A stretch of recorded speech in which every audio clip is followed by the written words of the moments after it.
შორეულ გალაქტიკაში დაბნეული ხალხი მომგებიანი კოეფიციენტების ძიებაში აწყდება სხვადასხვა რესურსს. ამ ქაოსში გამოჩნდა ორი დეტექტივი, თავისი საქმის უბადლო მცოდნე გალაქტიკის ორმა ჯედაიმ ჰუმანოიდების დახმარება დაისახა მისდად. გაზეთებიდან დაწყებული ინტერნეტ სივრცით გაგრძელებული და ინსაიდერული ინფორმაციით დასრულებული ყველაფერი იშიფრება იმისთვის, რომ დედამიწელები მოგებაში დარჩნენ. გამარჯობა მეგობრებო, მოგესალმებით. მორიგი გამოძიების დროც დადგა. ბატონი მიხეილი ისევ ჩვენთან ერთად არის, რა თქმა უნდა, გიორგი ლუკაც ბუნებრივია რომ ვცდილობთ თქვენთვის რაღაც საინტერესო მოვუძებნოთ. რამდენად გამოგვივა? ამას წინა კვირას მე მგონი გამოგვივიდა ლუკა, იმიტომ რომ კარგი შედეგები დავდეთ ასე. ხო, მაგრამ ცუდიც ჰქონდა სამწუხაროდ.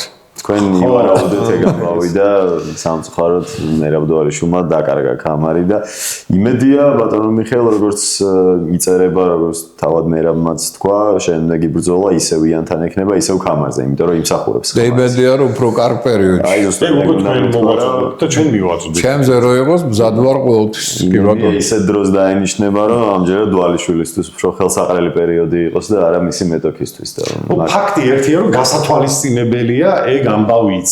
თქვილად არ ჩამოგითვალა ბატონო მიშა ის რომ ძალიან ბევრ ცნობილ სპორტსმენს იქნებოდა თუ მწვრთნელს ყავდა თავისი პირველი ასტროლოგი და ეს ამართლა გიჟები ხო არ იყვნენ. პიტ სამპრასი იყო 10 წელეულობის განმავლობაში მსოფლიოში ყველაზე ძლიერი ჩოგბურთელი. როგორ მე ხა გადარებულიც არის. მე ხა წარმოედგინე შენ როცა ლინკმა და მაჩადომ სკოლარის უთხრეს 82 წლის მსოფლიო ჩემპიონატს წინ რომარიო და ჟარდელი არ შეიყვანო. აირევა გუნდიო გესმის და ეს ორი მაშინ რა ფორმაში იყო გახსოვთ ხო? რომარიო იყო. მაგრამ ამათი როგორი ამოგდება გააკეთა სკოლარი და კი გახდნენ მსოფლიო ჩემპიონები ხო? ფაქტია რომ ესეც უნდა ყველაფერთან ერთად რა თქმა უნდა არ ვამბობთ რომ არ ივარჯიშო და მარტო ვარსკვლავებს ენდო უნდა გაითვალისწინო ესეც. მაგრამ ეხლა შენ ეჭვი ხო არ გეპარებო რომ ნავარჯიშები იყო დვალიშვილი ემზადებოდა მაგრამ აი რაც მე ვთქვი იმუნიტეტი რადგან დაბალია ორგანიზმის დახარჯული ენერგიის აღდგენა ხდება ნელა ამიტომ ადვილად დაიღალა აღარ დარჩა ენერგია მიხვდით რა ამაზეა ლაპარაკი და ეხლა ეს ბევრმა წვრთნელმა არ იცის თვითონ იგივე სპორტსმენმა არ იცის და რა ემართება რა ჭირს ვერ ხსნიან მიხვდით ამიტომ საჭირო ამ დროს რაღაცა კიდე გარე დახმარებები რაღაც რეკომენდაციები რომ აი უკეთესად იყოს შედეგები დადებული სხვა პროგნოზებიც გაარტყა ბატონო მიშა ყველაფერი გაარტყა წინააღმდეგ ვარაუდ ვარსკვლავების დახმარებით ჩვენ მარტო ინტუიცია გვეხმარება და თქვენ თელი ხო მაგრამ ჩემო კარგებო ახლა შენ როგორც მერწყულს და გიორგის როგორც კითხებს ზეძლიერი ინტუიცია გაქვთ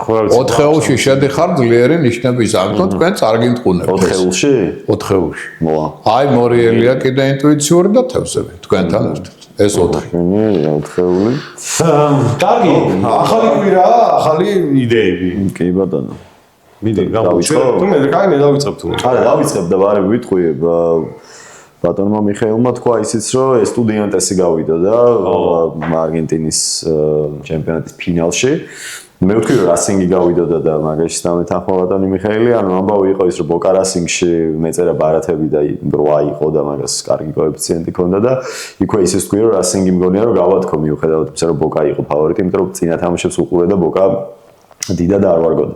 რაც შეეხება ამ ლაპლატურ დერბის მე სტუდენტესმა სტუმრად რა იმათ სტადიონზე მოუგო ხიმნასიას და ეგეთი ფინალი მივიღეთ მოგეთ რასინგია სტუდენტესი და რახან მთელი ეს ჩემპიონატი მე უყურე ზოგადად სამხრეთ ამერიკულ ფეხბურთს და არგენტინის ჩემპიონატს და ფინალს რო არ შევეხო არ გამოვა ეგრე. მიდი ბარათები რა თქმა უნდა აქაც გონია მაგრამ არც მსაჯი არაფერი და მოდი უბრალოდ ვიტყვი რომ რასინგი გახდება ჩემპიონი. მთელ სეზონს უყურე რასინგმა გააგდო რივერ პლეიტი, გააგდო ბოკა ხუნიორსი, ყველა ძლიერი გუნდი ჩამოიშორა რასინგმა. ისაც სტუდენტესე უკეთესია, ფავორიტიც არის ამ ფინალში. სტუდენტესმაც რა თქმა უნდა კარგი გუნდები გააგდო, ხე ის შემთხვევით ფინალში ვერავინ ვერ გადის, მაგრამ რატომაც არწმუნებულია რომ რასინგი გახდება ამ სეზონის ჩემპიონი და უბრალოდ ძირითად დროში მოგებას არ ვიტყვი, მაინც ფინალია, იმიტომ რომ გახდება ჩემპიონი. შეიძლება ფრეი იყოს, მე დამატებით დრო, პენალტების სერია, საბოლოო ჯამში ვიტყვი რომ რასინგი გახდება ჩემპიონი, რასაც არც სუდი კოეფიციენტი აქვს 1 და 7 უბრალოდ ჩემპიონობაზე. გონია რომ რასინგი დაამარცხებს ეს სტუდენტეს, ეს არის ჩემი პირველი პროგნოზია.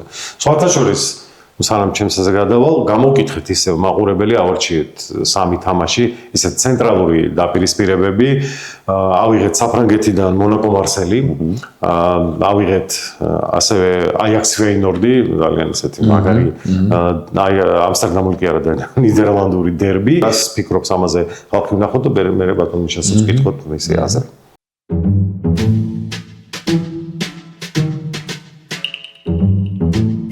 გაგვეცანით თუ შეიძლება მე ვაკაჭი ვარ თქვენ? თენგიზ ჯაიანი. ძალიან სასიამოვნო. ბატონო თენგიზ, აი მარსელი თუ მონაკო თამაში ესეთი. მარსელი მონაკო, ალბათ მონაკო. და აი მიახლოებითი ანგარიში ხო არის? იყოს 1-2. მე მგონი მონაკო. მე მგონი მონაკო. კარგი. ავი გარტყმითი მეთოდით მარსელი. მგონი მარსელი. მე მგონი მარსელი. კარგი. და მიახლოებით ხო არის რამდენი დამთავრდება? ანგარიში 3-1. 3-1 ძალიან კარგი. და აიაქსი ფეინორდის თამაშზე? აიაქსი მოიგებს წესით 2-0. აიაქსმა უნდა მოიგოს ნამდვილად. და აი როგორ მოიგებს? ის 2-0. რა სიტყვით? ნუ ხა მოდი ესე ვთქვათ რა ერთია ზოგჯერ მაგ მეც რაღაცა შიდა გაურებები იმ კუთხით რომ ეხლა აშკარად ხედავ რომ ეს გუნდი კარგად თამაშობს რაღაცა ფორმა გაკრეფილი და წეს თუნდა ამას დაიძოს სონი ხო მაგრამ ვარცხნები ეუბნებიან რომ სხვა ვარიანტია მოსალოდნელი და ვარ ხოლმე ასე მდგომარეობაში აი ხა ხედავე ამას მაგრამ იქ სხვა ვარიანტია მიხდი ამიტომ ასეთი რაღაცები ხდება ამ შემთხვევაშიც მაგრამ ნუ მოდი ასე ვთქვათ ვარცხნები მეუბნებიან მე რომ მაგალითად ფეინორდი და აიაქსის თამაში ფეინორდი იგებს ამიტომ ფეინორდი დაბადებულია სწორედ თევზების ზონაში და ეხლა თევზები რო თქვენ ჯანზე არიან შემართულია ენერგია ძალიან ძლიერი და ამიტომ მე მივხვდით იმის რომ აიაქსმა ხა დაუშვათ ბოლო თამაში ჩემპიონატ ლიგაზე მოიგო და შემო არაბახტა მაგრამ თვლი რომ ფეინორდი მისი მოდელი მეც დაგეთანხმებით სუფთა სპორტული თვალსაზრისით მე ვფიქრობ რომ ამპერსის გუნდი ახლა გაცილებით უკეთეს ფორმაშია აიაქსი რაღაც თავიდან იწყებს აშენებას და ასეთ მატჩი სადაც ერთადერთი დერბია ნიდერლანდებში კი არა მეგონი ევროპაშიც ერთადერთი ასეთი სადაც ერთმანეთს თამაშზე მაყურებელი არ დადის ისეთ საოცნაური რამე ესპანიური ბარსელონაც ეგეთი არის კიდე მეგონი აღარ არის ხო ნუ ესპანიური ბარსელონა არა იმიტომ რომ ეგეთი მტრული დამოკიდებულება აქვს მაგრამ მოხდა რაღაც რამდენი 6-7 წლის წინ ექსცესი იყო რაღაც ხო მოკლეს გულშემატკივრები და მაგის მერე ერთმანეთის სტადიონებზე მისვლა აუგრძალეს ანუ მოკლედ თუმცა მწვრთნელებს ორივე ყავს ლომის ზოდიაქოს ნიშანი ამიტომ მან თანაბარია სიტუაცია მწვრთნელებში ნახოთ მეც ფეინორდზე გავაკეთებდი აქცენტზე მოდი სანამ ბატონ მიხეილი სხვა თამაშებზე ზღვეთყვის თავის აზრს მე გეტყვით რომ ამ შეხვედრაში მე ავიღებ ბარათებს რა არა არ არსებობს ეს გამოვტოვო თან სერდარ გეზებუიკი არის ამ შეხვედრის თავარი არბიტრი ძალიან კაცრი რეფერი და შესაბამისად ვივარაუდებ რომ ბევრი ყვითელი იქნება 4 ნახევრიდან ზევით წავიდეთ ანუ გამორიცხავ წითელს წითელს არ გამოვირიცხავ ნამდვილად შეიძლება მოხდეს გაშინე როგორ წავა თამაში შემდეგზე რას გვეტყვით აი მონაკო მარსელი უბრალოდ მარსელი მონაკო იმიტომ რომ ველოდრომზეა ხო მარსელია თამაში და ეს მნიშვნელოვანია ძალიან მოდი ახლა ესე ვთქვათ რა შემოკარგებო ლომის ნიშნით არის დაბადებული მარსელი ბოცვიხტი მონაკო ხოლო მარსელი არის დაბადებული ქალწულში გამომდინარე იქედან რომ ეხლა მოდი ესე ვთქვათ რომ პოზიციები მაინც უფრო სასიკეთო აქვს მონაკოს წმინდა მე ვამბობ ვარსკვლავური თორე ახლა ორივე კარგ ფორმაშია და შემგო მე ვთვლი რომ მაინც უფრო მონაკოს ამ შემთხვევაში ვემხრობი გამარჯვების კუთხით აი რომ არ წააგოს ამაზე რა სიტყვით ჩემთვის ამაზე შესაძლებელია მონაკო შესაძლებელია იმიტომ რომ ორივე მწვრთნელი ყავს ტყუპების ზოდიაქოს ნიშნით დაავადებულები ამიტომ აქ პარიტეტი ამ მწვრთნელებს შორის ხმათ არის დაახლოებით თანაბარი ამიტომ არ არის გამორიცხული რომ იყოს თანაბარი მაგრამ რაც შეეხება აი კლუბის ენერგეტიკას მონაკოს ცოტა უკეთესი. X2 ხო, იმიტომ რომ ეხლა ფავორიტი და X2-ზე მონაკოს კარგი კოეფიციენტი ექნება, შესაბამისად პირდაპირ მოგება სტუმრად ველოდრომზე რთულია, მონაკო რო არ წააგებს, ჩვენი პროგნოზი არის ჩემი აზრით. გიორგი მიდი შენ და მე მანამდე გეტყვი. კარგი, ესე იგი, მე საფრანგეთში წავალ და მეორე ლიგას შევხედავ და უყურებ ამ მეორე ლიგას, იმიტომ რომ ზურიკო დავითაშვილი თამაშობს სენტეტიენში და იქაც მარტო სენტეტიენი რა ამდღირს ხო მეორე ლიგაში არ უნდა იყოს ეს გუნდი, ისევე როგორც არ უნდა იყოს ბასტია. კი. ორი დიდი გუნდი. თბილისის დინამოს რომ მოუგო თავის დროზე გვახსოვს კარგად. და ბასტია ტრადიციული გუნდია, სენტეტიენი ხო არის და სამწუხაროდ ორივე მათგანი ამ ეტაპზე არის ლიგა 2-ში. და ხვდებიან ერთმანეთს სენტეტიენია მასპინძელი. მე ცოტა გამაკვირვა კოეფიციენტმა, რომელიც უწერია სენტეტიენს ამ შეხვედრაში, იმიტომ რომ ცხრილს რო ჩახედოთ, ლიგა 2-ის ბასტია არის უიმედო აუტსაიდერი. ბოლო ადგილზეა, აქვს 7 ქულა და მის წინ ვინც არის, აქვს 15 ქულა. ანუ ბოლოს წინ ადგილოსანაც კი ვაკულით ჩამრჩება და არ ვიცი ამ სეზონში ბასტიას რა გადაარჩენს. ბოლო შეხვედრებს რო გადავხედე, ყველასთან ყველაფერს აგებს და საკმაოდ ბევრ გოლს უშვებს და საპირისპიროდ სენტეტიენი მეორე ადგილზეა და შემატკივრობთ კიდევაც ამ გუნდს და დარწმუნებული ვარ ატომბაც რომ დაბრუნდებიან ლიგა 1-ში. წინა სეზონში იყვნენ, გავარდნენ, ეხლა ისე უნდა დაბრუნდნენ. თუ დაბრუნება უნდა სენტეტიენს ესეთი თამაში საკუთარ მოედანზე უიმედო ბოლო ადგილოსანთან უნდა მოიგოს. არც მივაქცევდი ყურადღებას ამ შეხვედრას, რომ არ კონდეს სენტეტიენს 1 და 7 კოეფიციენტი. ამბავია. მეორე ადგილოსანი გუნდი ბოლო ადგილოსანთან, თან უიმედო ბოლო ადგილოსანთან სახლში, თან სენტეტიენის არ აქვს მნიშვნელობა მეხუთე ლიგაში რო გავარდეს. სტადიონი მაინც გადავსებული არის და სასწაულებელ შემატკივრობა იციან. ისეთი ფანები ყავს სენტეტიენს და ვიტყვი რომ მოიგებს ამ შეხვედრას. მეც გეთახმება ძალიან. კი ბატონო. მართლა უცნაური კოეფიციენტია. გაითვალისწინეთ ეგ ამბავი. კარგი, მე ჩემ მეორე მატჩს ავიღებ. არ გავუშვებ ამ შანსხელი და მის ბატონო მიხეილ რას ვაკეთებ, რომ მაგალითად რაღაცა კარგად მიდის არ ვაფუჩებ, წავიდეს სანამ მიდის. ასე გაფუჩდება ინდოეთის კრიკეტი მქონდა ამოჩენილი. დიდი ხნის განმავლობაში მივდიოდი, მივყვებოდი მშვენივრად ბოლომდე გავიდა ჩემპიონი გახდა ის გუნდი. რა თქვა? მანგალორე. ახლა ბოხუმი ამოჩემებული, რომ კუთხურებს აწვდიან ძალიან მაგრა. ესენიც და ამის წინააღმდეგ. არსენალზე უკეთესად? მეც, არა უკეთ ხარისხობრივ. უფრო მეტი. ამბობ კი ბატონო. და ჰანოვერი ბოხუმია ესეთი მატჩი, თითქმის ყოველთვის არის 15 და მეტი კუთხური მათ შორის და რატო არ უნდა იყოს ახლა თქვათ 20 თუნდაც. ხო, იყოს 20 კაც ჩვენ 9-ს ვაწყობს პრინციპში და. ამიტომ მოდით კიდევ ერთხელ გამოვიყენებ ამ შანსს და ჰანოვერი ბოხუმი ბევრი კუთხური ამ შეხვედრაში. ეს იქნება ჩემი მეორე. კი ბატონო, ანუ მე ვთქვა ახლა ჩემი მესამე. კი ბატონო. როგორც ნახეთ, არ ვეხები ბარათებს და რაღაც სხვადასხვანაირ პოზიციებს დღეს და მინდა რომ აი ერთიანებით შემოვიფარგლო. პირველი რაც თქვი რასინგი სტუდენტესი ნეიტრალურ მოედანზე ერთიანი არ გამოდის, მაგრამ მაინც ნომინალური მასპინძელი რასინგია.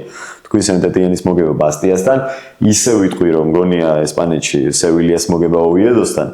მაგრამ მაგას არ ახსნი, არ ჩავწერა, ასე ვთქვათ, შვეიცარიაში წავალ, სადაც Young Boys-ი ეთამაშება ლუცენს. დაახლოებით იგივე ახსნა მაქვს, აქაც რაც იყო წინა შემთხვევაში სენტეტიენის და ბასტიას შემთხვევაში, აქაც ცოტა გამაკვირვა კოეფიციენტმა. Young Boys-ი ვიცით, რომ ბოლო წლებში შვეიცარიაში საერთოდ საუკეთესო გუნდია, ბაზელზე უკეთესიც და ყველაზე ხშირად ესენი ხდებიან ჩემპიონები. თავის ხელოვნურ საფარიან მოედანზე, სადაც ყველა სტუმარს უჭირს ხოლმე იქ თამაში. ამ სეზონში მესამე ადგილზე არის ენჯერჯერობით. რამდენიმე შეხვედრაში გულები დაკარგეს, მაგრამ მგონია რომ საბოლოოდ საჩემპიონო ბრძოლაში Young Boys უნდა დაბრუნდეს, მაინც მიუხედავად იმისა, რომ ეხლა პირველ ადგილოსანს ჩამორჩებიან, სადაც ხაკული თუ სწორად მახსოვს და ლუცერნი არის ისევე როგორც ბასტია, ну ბასტია არ არის ბოლოზე არ არის, მაგრამ ბოლოს წინა ადგილზე არიან და დარჩენილი ბრძოლა მოუწევს, ხო, ასე რომ აქაც 1 და 8 რატო აქ Young Boys ერთიანზე არ ვიცი. ჯერ ერთი რომ ისედაც ისტორიულადაც ბოლო წლებში მით უმეტეს Young Boys ბევრად უკეთესი გუნდია ლუცერნზე და ამ სეზონშიც ბევრად უკეთესი გუნდია ლუცერნზე. თუ რამე იციან და მაგიტო აქ ამ ხელა კოეფიციენტები, თუნდაც სენტეტიენს, თუნდაც Young Boys არ ვიცი. მაგრამ მე მგონია რომ ამათ უნდა ქონდეს 1 და 4, 1 და 55 და რა ხან 1 და 8 და 1 და 7-ები აქვს. ვიტყვი ამასაც და Young Boys ერთიანი ლუცერნთან ეს იქნება ჩემი მესამე პროგნოზი. ისე თქვენ გახსოვთ რამდენიმე წლის წინ აბსოლუტური ჩემპიონი რო იყო შვეიცარიაში და უცებ გაქრა.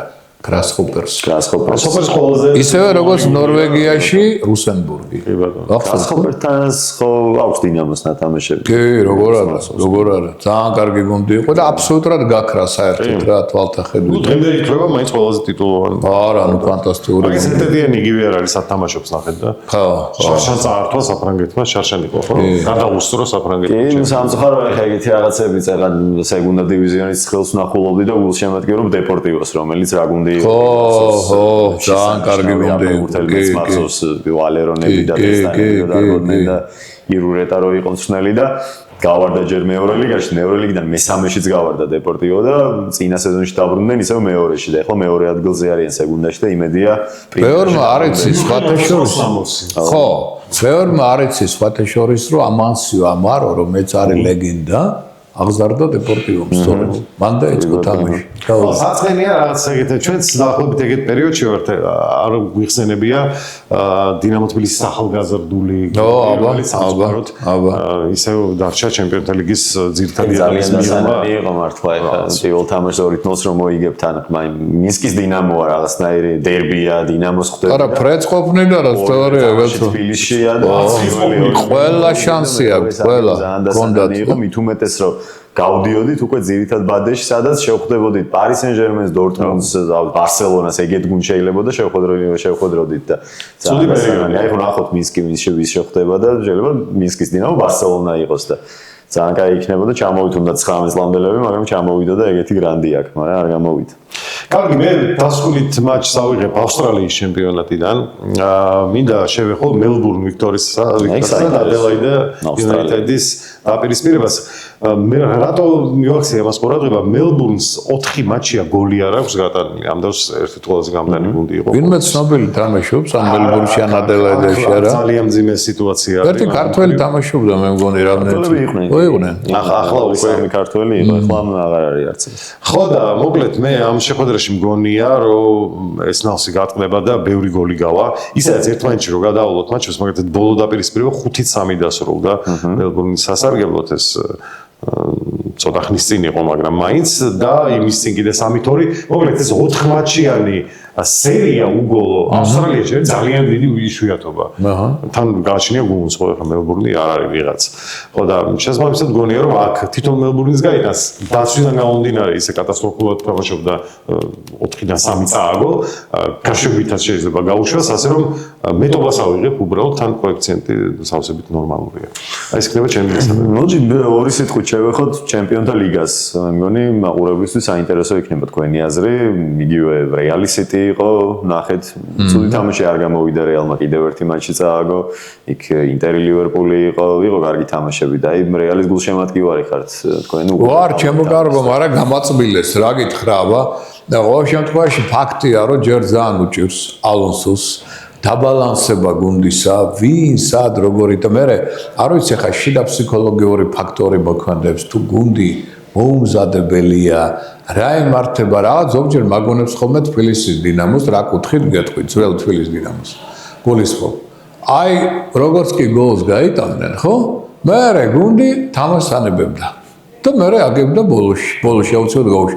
რაღაც ამდაგვარი აქ რეალს, ესე იგი ერთს რო გაიტანენ, მე მოეშვებიან, გონიათ ერთი 4-ს კიდე გაიტანენ და აქეთ იღებენ პირიქით და სხვა შეის იგივე მინდა გითხრა Manchester United-ს. აი რაც უნდა საოცარი იყოს ეს გუნდი, რომელიც ყოველთვის დაგეშილი იყო შეტევაზე.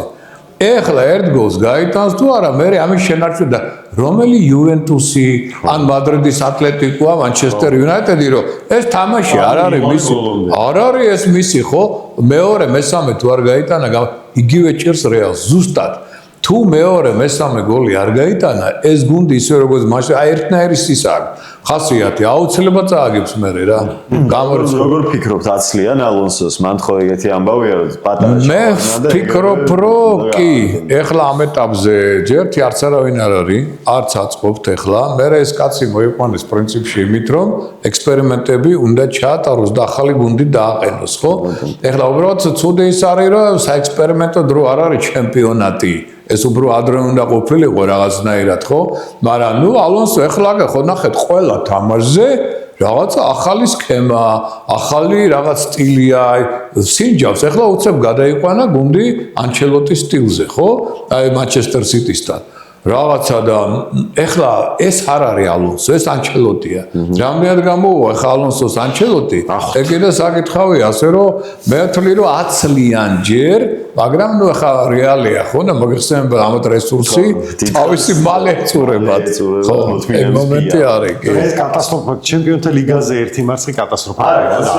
ლუკა ხო, მაგრამ რეალის გულშემატკივრებმა უკვე იქაც აქაც დაიწყეს ლაპარაკები, მოგვაცილეთ ეს ალონსო და ასე შემდეგ. რეალურად კატასტროფა არ ხდება, უბრალოდ ლა ლიგაში საკმაოდ წინ იყვნენ და უცებ ისე მოხდა რომ ბარსელონა პირველ ადგილზე. აი როგორც კი ბერნაბეუზე ის გამოჩნდება თეთრი ასე ვთქვათ, ხო, ეს რა ხდება რა? აი მან უკვე მან მოეხაზება. ჯერ არ გამოჩენილა ეს. მეც ვფიქრობ რომ უნდა აცალონ, იმიტომ რომ საინტერესო კაცია, ლევერკუზენი ისეთი გუნდი დააყენა, რომ ალონსო ამბიციური ადამიანია, ხო, ახალგაზრდა ამბიციური მწვრთნელია, რომელიც მოვიდა რეალში და უბრალოდ მოვედი და მოდი არაფერს ხელი არ ვახო და ანჩელოტი რაც ათამაშებდა ის გავაგზავნო, მაგას ეგ არ ენდომებოდა. თავისი უნდა დაამტკიცოს, ახალი ფეხბურთელები ათამაშოს, გამოცადოს და მაგას დრო ჭირდება. ხო, მაგრამ ის უნდა გაიგოს, რომ ეს ბაიერი არ არის. ისევე როგორც ტენჰაგი რო მოვიდა მანჩესტერში და აიაქსის შექმნა უნდოდა, მანჩესტერიდან არ გამოვა ეგ, ხო? ლივერპული ყავს მაგალითი. ძალიან კოპის ლივერპული იყო, ყველაფერი კარგად მიდიოდა, ბატონო დაიწყო შეცვლა და რა დღეშია. ნუ ბევრია, მაგრამ ახლა იცი რა, თუ მწვრთნელი ხარ და რაღაცა ამბიცია გაქვს და მართლა გინდა რომ შენი რაღაცა ხედვა და ამკვიდრო ამ კლუბში უნდა გარისკო რაღაცა ხმა. აბა იგივე თუ ათამაშე რა მნიშვნელობა. მაგრამ ახლა შენ ლუკა შეგეძლია ხა ერთ წუთი წარმოედგინო, სად ახლა ბაიერის ფეხბურთელებს თორთიათობა, ხო ნახევარს არც ისნობა. ხო, რა თქმა უნდა. სად ახლა ყველა ვარსკვლავია, ყველა თავისი ხასიათის კაცია, თავისი პრეტენზიები აქვს და ეს ყველას პრეტენზიები უნდა გაითვალისწინოთ, ან არავის არ ეწყინოს. თან იმ სქემაში ჩასმა.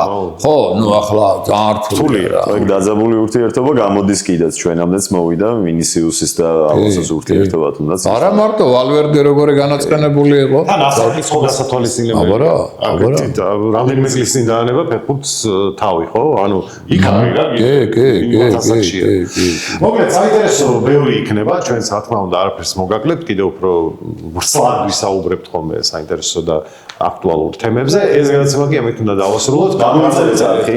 აუცილებლად. და კომენტარები არ დაგავიწყდეთ. ნუ თუ არ გაინტერესებთ. მე მაგალითად მას მერე რაც ბატონო მიხეილმა ესე გაშიფრა UFC-ს ის ბრძოლა, მე აი ხა რო დავასრულებთ რაღაც ჩემი პირადი შეკითხვები უნდა დავუსვა ბატონ მიხეილს ვარსკვლავებთან დაკავშირებით. ასე რომ თქვენც მოგმართეთ, რა გაინტერესებთ, დაწერეთ კომენტარებში და აუცილებლად გიპასუხებთ.